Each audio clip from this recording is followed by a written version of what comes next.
अब एक और जो भाजपा नेता की संपत्ति से मामला जुड़ा जो सामने आ रहा है, कहीं ना कहीं इसने प्रदेश में एक भूचाल खड़ा कर दिया। और भ्रष्टाचार अधिनियम के अंतर्गत है और आय से अधिक संपत्ति का मामला है। 37 सालों में आपने 2 करोड़ कमाए और अचानक 3 साल 4 साल में आपके 50, 60, 70 करोड़ की कहाँ से संपत्ति आ गई। ये खुलासा किया था कि कुछ संपत्ति इन्होंने जो है जो अपना चुनाव आयोग में जो दिया होगा, दाखिल किया होगा शपथ पत्र, उसमें जो है छुपा रखी है। क्या मामला है वो? ये जो हमने विजिलेंस में शिकायत करी है उसमें अभी ये 14 बीघे की ये है जो अभी आई है और अभी 3 प्रॉपर्टियाँ और 2 प्रॉपर्टियाँ और आनी है। जो प्रेस कॉन्फ्रेंस में कहा कि मैं तो 18 साल की उम्र से जो है चाउमीन बेचने का काम किया, वीडियोग्राफी का काम किया, तमाम तरीके 15 तरीके के काम उन्होंने गिरा दिए, ठेकेदारी भी करी उन्होंने। कामा जी को ये नहीं पता कि डॉक्यूमेंट जो रजिस्ट्री की होती है वो रजिस्ट्रार के यहाँ से पता चलता है, ना कि इनकम टैक्स से। तो ये इन्होंने बताया नहीं और हम तो जो भी बात कर रहे हैं पूरे ऑथेंटिक डॉक्यूमेंट्स के साथ कर रहे हैं। आगे क्या किसी और नेता को भी जो है आप अपनी आरटीआई के जद में लेने वाले हैं? फर्म जीएसटी भरती है, वो अंडर गारमेंट्स की फर्म है, तो वो और 1 करोड़ रुपए चूना खरीद लिया उस फर्म। मतलब वो फर्म किसी और नाम से रजिस्टर्ड है और वो काम कुछ और कर रही है। जी जी जी, जो कल तक स्कूटर में घूम रहे थे और वो आज बड़े बड़े कोठियाँ बना देते हैं। नमस्कार, स्वागत है आपका सबसे आगे सबसे पहले द्वारका द टाइम्स और हमारे डिजिटल प्लेटफॉर्म हरी टीवी पर। आज मौजूद हैं हम राजधानी देहरादून में और काफ़ी जो चर्चित विषय है, जो यहाँ के मेयर हैं सुनील गामा, उनसे जुड़ा हुआ है। कहीं ना कहीं पिछले लगभग जो 10 दिन गए हैं उससे कहीं ना कहीं जो प्रदेश का जो राजनीति में जो एक भूचाल सा आया हुआ है। और मुख्यमंत्री धामी ने भी जब सुनील गामा जो प्रेस कॉन्फ्रेंस करी, उन्होंने कहा कि मुख्यमंत्री धामी ने उनको कि आप जाइए प्रेस के बीच में और अपना जो है स्पष्टीकरण रखिए। तो उन्होंने एक प्रेस वार्ता की जो उनकी संपत्ति में जो अचानक से बढ़ोतरी का मामला सामने आया। हमारे साथ आज हम बात करेंगे, आरटीआई एक्टिविस्ट इस समय हमारे साथ जो है वो मौजूद है। लेकिन उससे पहले आपको बता दूं कि चाहे एक मामलों में जो है हाकम सिंह का नाम सामने आया, कहीं ना कहीं जो इस समय सरकारी जो सत्ता में है भाजपा जुड़ी हुई, उसके कहीं ना कहीं तार जुड़े हुए नजर आए उनके नेताओं के। और हाल ही में जो पेपर लीक मामला भी आया जिसमें अभी संजय धारीवाल जो गिरफ्तार हुए हैं, जो पूर्व भाजपा नेता थे। और अब एक और जो भाजपा नेता की संपत्ति से मामला जुड़ा जो सामने आ रहा है, कहीं ना कहीं इसने प्रदेश में एक भूचाल खड़ा कर दिया। और जो जिनके कारण ये सब हो पाया है वो आज हमारे साथ बात के लिए मौजूद हैं, बातचीत करने के लिए। उनसे जानेंगे किस तरीके से जो ये पूरा मामला है कैसे कैसे शुरू हुआ और जो उन्होंने आरोप लगाए हैं कि जो है वो इनके ऊपर कार्रवाई की बात भी कर रहे हैं, प्रेस वार्ता में उन्होंने करी। तो जानेंगे कि आज पूरा मैटर इनसे हमारे से बातचीत करने के लिए विकेश नेगी जी खुद मौजूद है। सर, स्वागत है आपका। पहले तो नमस्कार जी, कैसे पूरा मामला जो है कैसे देखते हैं इस तरीके से, जिस तरीके से संपत्ति में आपने 10 गुने का इजाफा का जो है आरोप लगाया सीधे तौर पर? देखिए, ये भ्रष्टाचार अधिनियम के अंतर्गत है और आय से अधिक संपत्ति का मामला है। और जो देहरादून के प्रथम नागरिक हैं सुनील गामा, तो उनके द्वारा जो अपना हलफनामा 2018 के चुनाव के टाइम पे दिया गया था, उसमें अपनी संपत्ति 2 करोड़ की घोषित की गई थी। अब उसके बाद अचानक 2018 के बाद प्रॉपर्टी में जो इतना बड़ा इजाफा हुआ है, वो स्रोत कहाँ से आए हैं, ये बड़ा डाउट क्रिएट करता है। क्योंकि जो इनका पद है वो लाभ का पद नहीं है, ना सोर्स ऑफ इनकम का है। तो सवाल सबसे बड़ा ये होता है कि इतनी बड़ी 50 करोड़ की ज़मीनें कहाँ से इन्होंने ख़रीद लिया, और कुछ चीज़ें ऐसी हैं जो ऑन रिकॉर्ड नहीं हैं, तो वो सोर्स ऑफ इनकम है क्या, तो ये बताएं ना। हमने जितने भी अभी प्रेस वगैरह भी है और जो भी हमने शिकायत करी है, सब डॉक्यूमेंट्री प्रूफ के साथ करी है जी। इसके अलावा हमने किसी पे कोई बिना डॉक्यूमेंट्स के हमने कोई आरोप नहीं लगाया है जी। जब अभी हम सुन रहे थे प्रेस कॉन्फ्रेंस जब हो रही थी सुनील गामा की, जी मैंने चाउमीन बेची, वो बेची, हम कहते हैं जी सब कुछ आपने ठीक करा, पर 37 सालों में आपने 2 करोड़ कमाए और अचानक 3 साल 4 साल में आपके 50, 60, 70 करोड़ की कहाँ से संपत्ति आ गई, ये बड़ा डाउट क्रिएट करता है जी। तो आप थोड़ा दिखाएंगे ज़रा चैनल के उससे माध्यम से कि जो आपने आरटीआई में जो निकाला है वो दस्तावेज थोड़ा एक बार दिखा देते हैं। देखिए, ये उनकी प्रॉपर्टीज़ का एक तो पहले तो ये तो इनका ब्यूरो है, ये देखिए, ये जो हमने विजिलेंस में शिकायत करी है जी। और आप ये देखिए, ये इनकी संपत्ति ये सबसे पहले तो ये इन्होंने जो डिक्लेयर करी थी, ये इसके बाद इनकी इजाफा होता रहा।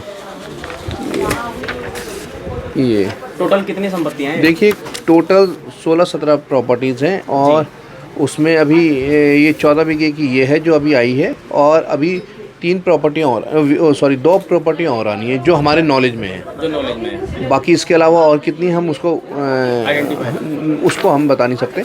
इसके अलावा सबसे बड़ी बात है, उस समय सुनील गामा जी ये कह रहे थे कि मैंने टैक्स भरता हूँ और मैंने तब इनको पता चला। मैं सबसे पहले ये बता दूँ, सुनील कामा जी को ये नहीं पता कि डॉक्यूमेंट जो रजिस्ट्री की होती है वो रजिस्ट्रार के यहाँ से पता चलता है, ना कि इनकम टैक्स से। दूसरी चीज़ वो बोलते हैं जी मैंने अपनी ज़मीन बेची, उससे वो उन्होंने ज़मीन बेचने के बाद जो पैसा मिलता है उसको कैपिटल गेन उन्होंने कहाँ शो करा वो बताएं। दूसरा उसका जो अगर उन्होंने नहीं बताया तो उनके ऊपर हैवी पेनल्टी होती है, 200% तक जाती है जी। इसके अलावा वो जो पैसा आता है उससे उनको कंस्ट्रक्शन मकान में अगर उन्होंने यूज़ करा है कंस्ट्रक्शन में तब उनको रिबेट मिलती है, वरना उन पर कैपिटल गेन पूरा पड़ता है जी। ये इन्होंने बताया नहीं। और हम तो जो भी बात कर रहे हैं पूरे ऑथेंटिक डॉक्यूमेंट्स के साथ कर रहे हैं जी। तो लगभग कितने करोड़ का अगर एक अनुमान लगाया जाए, ये सारी इनकी कुल मिलाकर जो आपके पास संपत्ति अब तक खुलासा हुआ आरटीआई में, कितने करोड़ की बैठेंगी अब तक ये? देखिए ये तो अब पहले हमने लगभग 20 करोड़ का अनुमान लगाया था, पर ये तो उससे भी ज़्यादा, कम से कम 40-50 करोड़ का अभी तक जो अभी आ गया है जी। और अब दूसरी चीज़ इसके अलावा नगर निगम में जो इनके ही टाइम पे जो कई घपले हुए इनका जो स्वास्थ्य विभाग है नगर निगम का, उसी में है। उसमें अभी हमने आरटीआई में कुछ डॉक्यूमेंट और आने वाले हैं। उसमें यह है कि इन्होंने चूना ख़रीदा, वो फर्म ही रजिस्टर्ड नहीं हो रही कि वहाँ पर, और वो जो फर्म जीएसटी भरती है वो अंडर गारमेंट्स की फर्म है, तो वो और 1 करोड़ रुपए चूना खरीद लिया उस फर्म। मतलब वो फर्म किसी और नाम से रजिस्टर्ड है और वो काम कुछ और कर रही है। जी जी जी। तो ये सोर्स ऑफ इनकम कहाँ से आ रही है ये आपको सामने, अब विजिलेंस जब इसमें जांच करेगी तो ये परतें खुलती रहेंगी। तो कहाँ आपने ये जो डॉक्यूमेंट्स आपके पास आए हैं, कहाँ पर लगभग आपने कार्रवाई के लिए इसको भेजा है? मैंने विजिलेंस पे दिया है, सीएम साहब पे दिया है और पीएम साहब को दिया है जी। तो अब देखो अब जो कार्रवाई अगर होती है तो, वरना फिर हम इसके ऊपर लीगल कार्रवाई करेंगे, 156(3) दायर करेंगे कोर्ट में। जी। तो कोर्ट का सहारा लिया जाएगा? अगर यहाँ से नहीं होता तो कोर्ट का सहारा लिया जाएगा। जी जी। तो उन्होंने प्रेस कॉन्फ्रेंस में कहा कि मैं तो 18 साल की उम्र से जो है चाउमीन बेचने का काम किया, वीडियोग्राफी का काम किया, तमाम तरीके के 15 तरीके के काम उन्होंने गिरा दिए, ठेकेदारी भी करी उन्होंने, प्रॉपर्टी डीलिंग भी करी। तो कि जो मेरे संपत्तियों के बारे में जो मैंने चुनाव घोषणा पत्र में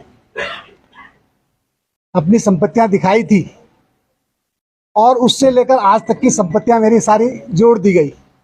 लेकिन मैं थोड़ा सा आप लोगों को ये बताना चाहूँगा कि जो मेरा पुराना, जो मैंने 18 वर्ष की उम्र में अपना काम प्रारंभ किया, एक पान की दुकान से मेरा सफ़र शुरू हुआ और पान की दुकान के साथ साथ मैंने चाउमीन की दुकान, और अगर कोई पुराने बंधु यहाँ पर हों तो चाउमीन की दुकान जो नटराज पे हमारा एक छोटा खोखा था, उसमें कूपन से हम सामान देते थे। बहुत अच्छा हमारा उस समय काम वहाँ पर था और उसको काम के साथ साथ धीरे धीरे जो है हमने अन्य काम किए। हमने लकड़ी की खराद मशीन लगाई, हमने वीडियोग्राफी का काम किया, हमने फोटोग्राफी का काम किया, वीडियो लाइब्रेरी खोली। उसके बाद जो है हमने ठेकेदारी करी। उसके बाद हमने 2009 में कुछ प्रॉपर्टी का काम शुरू करा। उसके बाद हमने 2012 तक कुछ संपत्तियां ली और संपत्ति लेने के बाद अब जो संपत्तियां जो मैंने चुनाव में दिखाई वो 2-2.5 करोड़ के आसपास मैंने दिखाई थी। और उस संपत्ति की कीमत आज जो कह रहे हैं कि मार्केट वैल्यू जो आपने 5 करोड़ की दिखाई है, आज वो 20 करोड़ की हो गई। तो वो जो अगर मैं उस संपत्तियां, उसमें मैंने कुछ संपत्तियां अधिकतर बेच दी हैं जो मैंने अपने चुनाव घोषणा पत्र में दिखाई हैं। अधिकतर संपत्तियां बेच चुका हूं, उसका कहीं जिक्र नहीं है। तो संपत्तियां बेची हैं, उन संपत्तियों को जो बेचे, मैंने कुछ संपत्तियां और ले ली। जो जैसे शहर में मेरे कुछ प्लॉट थे, 2012 से पहले के जो मेरे प्लॉट थे वो मैंने सेल आउट कर दिए। उसके बदले मैंने कुछ और संपत्ति ले ली। और अगर संपत्ति का रेट इसलिए बढ़ रहा है क्योंकि सरकार विकास कार्य कर रही है। सरकार विकास कार्य कर रही है, क्षेत्रों में विकास हो रहा है। तो क्षेत्रों में डेवलपमेंट होता है तो जो है जमीन से लेकर सब चीज के जो है रेट बढ़ते हैं। उस कड़ी में रेट बढ़े हैं तो रेट बढ़े तो सबके बढ़े, मेरे नहीं बढ़े। जब मैंने अपना मकान बनाया था उस समय 1000 रुपये गज का मैंने डोभाल वाला में लिया था। आज डोभाल वाला में ही जो है लगभग 40,000 रुपये का रेट है। तो उस समय तो मैंने जो अपनी दिखाई है 2-2.5 करोड़ की दिखाई है, लेकिन आज अगर मैं अपने मकान की मार्केट वैल्यू लगाने लगूँ तो 2-2.5 करोड़ का तो मेरा मकान ही मकान हो गया। तो इसलिए मैं आप सब लोगों से मीडिया के सामने ये बताना चाहता हूं कि जो मेरी संपत्तियां थी, कुछ संपत्तियां मैंने बेची है, कुछ मैंने खरीदी है। ये मेरा विषय था। अगर इसमें कुछ आप कुछ कहना चाहें तो आप सर, आप कह रहे हैं कि जो आप पे आरोप लग रहे हैं वो बेबुनियाद हैं। तो देखिए, आपने क्या लीगल एक्शन लिया जो आरटीआई एक्टिविटी हाँ ठीक है, आपका विषय अच्छा है। कोई और कोई इकट्ठा जवाब दे दूंगा।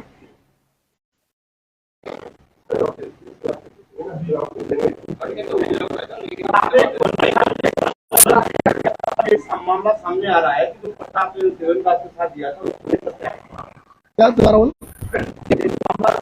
पट्टा का नाम देवेंद्र दास वाला उनके साथ हाँ, अच्छा विषय है।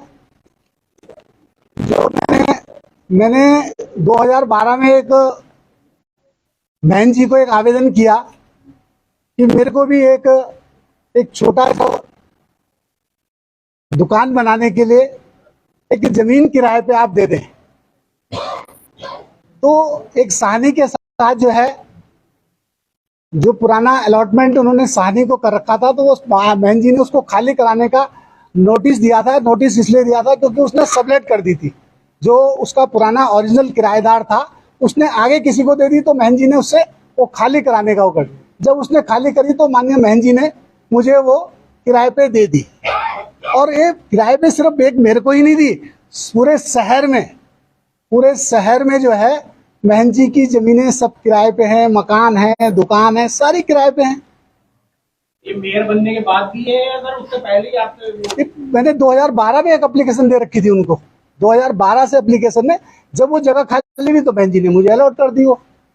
एक जो बात आती है कि एलजीआर के महल जो है उनकी जो संपत्तियां हैं उसका जो टैक्स है उसको लेकर लगातार सवाल उठते हैं। देखिए, जो टैक्स की बात है उनका एक ट्रस्ट है, उन्होंने कोर्ट में एक विवाद डाल रखा है। बाकी हमारे नगर निगम की तरफ से बराबर उनको नोटिस जा रहे हैं कि आप टैक्स जमा करें। माफ, हमने कोई टैक्स नहीं करा है उनका।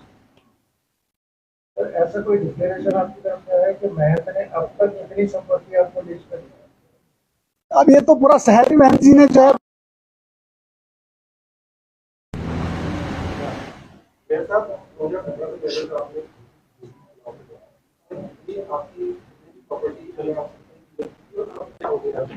देखिए, मैं आपको कह रहा हूं कि जो 2017 से पहले जो मैंने चुनाव लड़ा है, उससे पहले जो मैंने संपत्तियां अपनी दिखाई थी, अधिकतर संपत्तियां मैंने वो बेच दी एक आध को छोड़ के। उन संपत्ति के बदले मैंने ये संपत्ति ले ली। अब संपत्ति के रेट बढ़ रहे हैं तो सबके बढ़ रहे हैं, कोई मेरे तो बढ़े नहीं, है ना। और ये मेरा कोई ये नहीं है कि आज मैं मेयर बना हूं तो मैंने संपत्तियां इकट्ठी करी है, मेरे पहले से ही संपत्तियां हैं भैया। तो आपका कहना है कि 5 साल में देखिए, जितनी मेरी संपत्ति है, जितनी और जो आप 11 संपत्ति 10 या 11 जो दिखा रहे हैं, उसमें से जो है 5-6 संपत्ति में बेच चुका हूँ। आप आरटीआई में उसको भी निकाल लो और उसको भी दिखाइए कि जो मैंने बेची है, उसके बदले मैंने बेची है नहीं बेची है, उसकी भी जानकारी आप लोग कर लें। और एक बहन जी के साथ साथ एक मेरे मित्र जो है एक पेट्रोल पंप का भी चला रहे हैं, तो पेट्रोल पंप की भी जांच कर ली जाए। जो पेट्रोल पंप जो अलॉट होता है वो बाकायदा उसकी जो है सारी जांचें होती हैं, किसके नाम वो जमीन है, किसके नाम वो पट्टा है, किसकी जमीन है, वो सब निकल जाएगी। मेरे कोई मित्र जो है वो चला रहे हैं कि पेट्रोल पंप भी जो है गामा जी का है, तो भैया मेरा कोई पेट्रोल पंप नहीं है, उस पेट्रोल पंप से मेरा कोई लेना देना नहीं है। और अच्छा हो कि अगर आप कह रहे हैं मेरा है तो मुझे दिला दीजिए।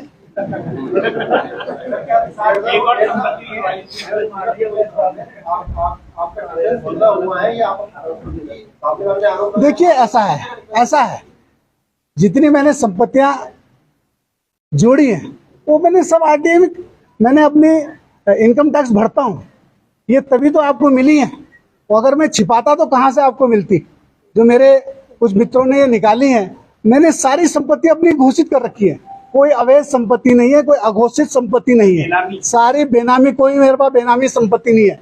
जितनी संपत्ति है उसका टैक्स देता हूँ, बाकायदा टैक्स भी सरकार को ठीक ठाक देता हूँ, तो ऐसा नहीं है। और मजे की बात यह है कि जब मैं ठेकेदारी करता था तो ठेकेदारी भी B क्लास का कॉन्ट्रैक्टर था। वो तो जब से मैं निगम में मेयर बना तब से मैंने ठेकेदारी के सब जगह के विभाग के लाइसेंस रद्द कराए। क्यों? मैंने कहा सरकारी काम करना अब मेरे लिए ठीक नहीं है। इसलिए मैंने, चाहे मैं आरएस में काम करता था, बी क्लास कॉन्ट्रैक्टर था, पीडब्ल्यूडी में काम करता था, मैंने नगर पालिका में भी काम करे हैं जब ये नगर पालिका थी। जब नगर निगम बन गया उसके बाद मैंने काम छोड़ दिए। ऐसे मैंने सरकारी विभागों में काम करे हैं, ठेकेदारी करी है, मेहनत करी है। और मजे की बात यह है कि मैंने 18 साल की उम्र से 40 साल तक काम ही कर रहा हूँ। और मैं देहरादून की जनता का धन्यवाद करता हूँ, अपने मीडिया के बंधुओं का धन्यवाद करता हूँ कि उनका अपार स्नेह प्यार मुझे लगातार मिल रहा है। और जो ये सब चीजें दिखा रहे हैं, जो कल तक जिन्होंने प्रेस करी है, उन्होंने, जो हमारे प्रधानमंत्री नरेंद्र मोदी जी जब से बने हैं प्रधानमंत्री, एक कोई घोटाला नहीं हुआ। और कांग्रेस ने तो पूरा देश ही लूट दिया। आज हमारे मुख्यमंत्री जी पुष्कर धामी जी 1 साल जो है उनका 1 साल का कार्यकाल पूरा हो गया। जो वर्षों से जो दीमक लगी हुई थी, जो भर्ती घोटाले हो रहे थे, उनको साफ करने का काम किया। आज भारतीय जनता पार्टी की सरकार की जो है चर्चाएं हो रही है, उसकी लोकप्रियता हो रही है। नगर निगम में आज तक कोई धरने प्रदर्शन नहीं हुए, हमारे जितनी बोर्ड बैठकें भी शांतिपूर्वक हुई। तो जो हमारे विपक्षी मित्र हैं उनको हजम नहीं हो रहा है, तो ये सब चीजें षड्यंत्र के तहत जो कर रहे हैं।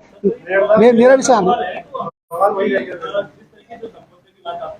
संपत्ति का मैंने बता दिया आपको। मेयर बनने के बाद जो संपत्तियों का इजाफा हुआ है, आपने कहा है कि 5 करोड़ की संपत्ति है।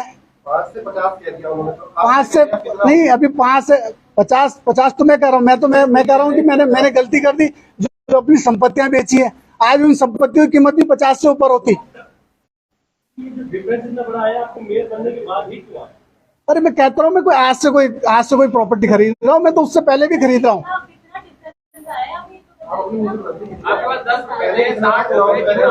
अरे मैंने चुनाव में घोषित करी 2 करोड़ की संपत्ति, आज आप कह रहे हैं 5 करोड़ की संपत्ति हो गई है ना।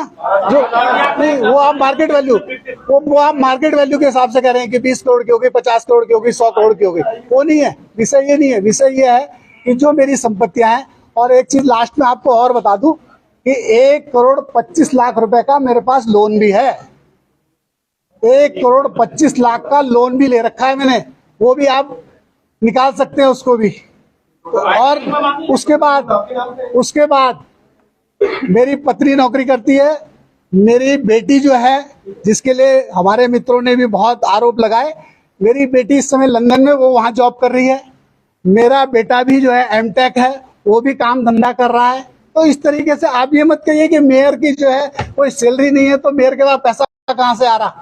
तो मेयर के जो बच्चे हैं, मेयर का जो परिवार है, वो काम धंधा कर रहा है, उससे मेरी इनकम हो रही है। और मैं अपने, देखिए हर आदमी जो है अपने भविष्य के लिए जो है कुछ ना कुछ इन्वेस्टमेंट करता है, या तो बैंक में रखता है या जमीन लेता है। तो हमने जमीनें ले दी तो क्या गुनाह कर दिया क्या? चलिए, बहुत बहुत आपका धन्यवाद। और कहीं ना कहीं क्या लगता है कि इतने काम करने के बाद आदमी जो है इतनी संपत्ति कैसे अर्जित कर सकता है? देखिए, वो सब ठीक है, हम तो सब मान रहे कि आपने सारे काम करे, हम उस बात पे को तो डिनाई कर ही नहीं रहे।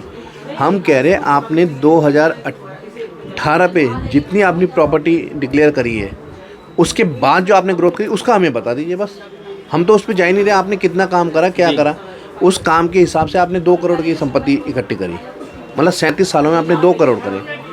अब 2018 के बाद आप खुद ही बता दीजिए कि उसके बाद कहाँ से इतना सोर्स ऑफ इनकम आ गया। अच्छा, एक आपने ये भी खुलासा किया था कि कुछ संपत्ति इन्होंने जो है, जो अपना चुनाव आयोग में जो दिया होगा, दाखिल किया होगा शपथ पत्र, उसमें जो है छुपा रखी है। क्या मामला है वो? देखिए, वो इन्होंने 22/9/2018 को ली थी और इन्होंने वो अपना चुनाव आयोग में डिक्लेयर नहीं करी हुई है। ये है वो कहाँ की संपत्ति को? वो डोभाल वाला की है। अच्छा, 12 लाख में शो करी हुई है वो डोभाल वाला की है। अच्छा, एक जानकारी हम ये भी बता दें कि चुनाव निर्वाचन आयोग जो होता है, जो अगर उसमें आप किसी भी प्रॉपर्टी को जो है, अगर आप उसमें छुपाएं, अपने घोषणा पत्र में उसको ना दिखाएं, तो सदस्यता रख तक की उसमें जो है कार्रवाई चुनाव निर्वाचन आयोग की हो सकती है। क्या मानते हैं? ये आप सही कह रहे हैं। उसके अलावा वो व्यक्ति आगे फर्दर चुनाव नहीं लड़ सकता जी, ये उस पर कार्रवाई हो जाती है। तो अब इसको किस तरीके से पूरे मामले को देखेंगे? जैसे अब ये पूरा उत्तराखंड में जो है चर्चा का विषय बना हुआ है, बड़ा खुलासा आपने किया, तो आगे क्या किसी और नेता को भी जो है आप अपनी आरटीआई के जद में लेने वाले हैं? देखिए, समय बलवान है, थोड़ा धैर्य रखिए, सब चीज़ सामने आ जाएगी। ठीक। अच्छा, अंतिम सवाल ये मेरा कि क्योंकि एक आम नागरिक के तौर पर भी, हम आम नागरिक में कहा जाए तो हम भी वोट डालते हैं, इतने जो किसी लाभ पर बैठे हुए जो नेता हैं, किसी पद पर बैठे हुए नेता हैं, इतना बनने के बाद जो है उनके पास आलीशान बंगले, कोठियाँ, गाड़ियाँ, इतना संपत्ति जो है एकदम जुट जाती है, तो कहीं ना कहीं इससे राजनीति में कोई लाभ का वो तो नहीं दिखता है कहीं ना कहीं। देखिए, तो जग जाहिर है, जो कल तक स्कूटर में घूम रहे थे और वो आज बड़े बड़े कोठियाँ बना देते हैं। आप कई चीज़ें होती हैं, अगर आप मान लो वो तनख्वाह भी उनको मिलती है तो आप उनकी तनख्वाहों को कैलकुलेट करके आप देख लीजिए कहाँ से कहाँ इजाफा हो गया। ठीक। तो यहाँ पर आज हमारे साथ बातचीत करने के लिए मौजूद थे विकेश नेगी जी, जिन्होंने बताया कि किस तरीके से जो उन्होंने करोड़ों रुपए की संपत्ति, जो उन्होंने बताया 40-50 करोड़ रुपए के लगभग तक जो अनुमान है, जो आरटीआई से खुलासा हुआ है। और सुनील गामा ने जो प्रेस कॉन्फ्रेंस करी, उन्होंने कहा कि मैं तो 15 तरीके के काम किए, मैं बी लाइसेंस का जो है ठेकेदार भी रहा हूँ, और मेरे पास वो सर्टिफिकेट था, वो रद्द करवाया जब उन्होंने चुनाव लड़ा। तो कहीं ना कहीं 2018 के बाद जो उनकी संपत्ति में इजाफा हुआ, उसके बाद जो एक आरटीआई खुलासा, उससे कहीं ना कहीं प्रदेश की जो राजनीति है वो गर्मा गई। और आगामी जो नगर निगम जो चुनाव होंगे, अब कहीं ना कहीं उसमें अब देखना होगा कि जो विपक्ष होता है इस मुद्दे को कितना कामयाब सफल बना पाता है, क्योंकि ये बड़ा मुद्दा कहीं ना कहीं खुलासा इनके द्वारा किया गया, और इससे कहीं ना कहीं पूरे प्रदेश में जो है एक छवि जो है भाजपा की जो कहीं ना कहीं खराब होती दिखाई दी। और मुख्यमंत्री धामी को इसमें खुद जो है इन्वॉल्व होना पड़ा, उनको सुनील गामा से इसमें बातचीत भी करनी पड़ी है। अब देखना ही होगा कि आने वाले वक्त में जो इसमें क्या कार्रवाई होती है और आगे इसमें क्या क्या और खुलासे होंगे।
बस तो खास कवरेज के लिए आप देहरादून से हम जुड़े हुए थे। फिर मिलते हैं किसी अगली वीडियो के साथ, तब तक आपका बहुत बहुत धन्यवाद।